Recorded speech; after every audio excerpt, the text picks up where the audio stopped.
What's up, Games Radar? We are here at PAX, or more specifically Halofest, and we're talking with Franchise Development Director of 343 Industries, Frank O'Connor. 343 Industries, better known as the House of Halo. How is your PAX/Halofest? Mostly Halofest, honestly. I saw a little bit of PAX, and that was crazy, and then I went back across the street to Halofest, and that was crazier. So yeah, having a blast, but tired. The Halofest is awesome. It's pretty amazing. If you've been a fan of the series your entire life, you got the Weta Warthog, you have the timeline on the wall.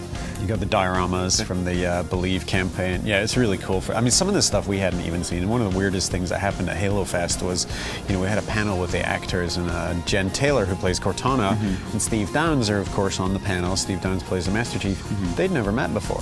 That's what I heard. It was crazy, and there were sparks. So, really? Yeah. I mean, is it not done in one location? No, Steve works out of Chicago, Okay. and Jen's a local Seattle actress, a stage actress, and so they've just always done their sessions in different cities. So. Oh, that's awesome. That's awesome. And we were kind of wrapping things up with a Halo 4 panel. So what was your coolest highlight from the Halo 4 panel today?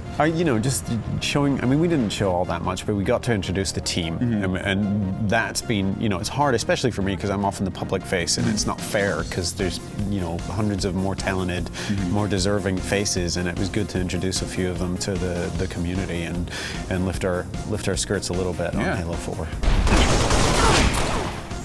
That's what I love about PAX and Halofest in general. We're standing in what is an opera house, and as a showing of how ubiquitous gaming is and how popular Halo is, we filled an opera house with people excited about Halo 4. Yeah, there's probably some opera singers rolling in their graves right now. But yeah, it's fun to just look out into that sea of faces and see how excited they are about the franchise and the game. Yeah. So as for Halo 4, it is a new trilogy, but Halo has such a dense backstory and history. Is this going to be something like a newcomer could just jump into as a new trilogy? Yeah, we're always careful to make sure that each experience stands on its own merits. And that's something that we've had more time and more consideration and planning this time around. So everything feeds into everything else, and you'll have this really cool Matrix experience if you're reading books and so on. But ultimately, if you're playing a game, you should understand what's going on. But plenty of nods, I'm assuming. Yeah, lots of cool little things that fans will look at and absorb and digest. Humanity has essentially, the first 3 Master Chief games, they're beaten back by the Covenant, and now they're kind of gathering strength. And you talked about the technology potentially improving because they look a little behind the Covenant, and that was really exciting to me. We are going to be seeing some new technology in 4.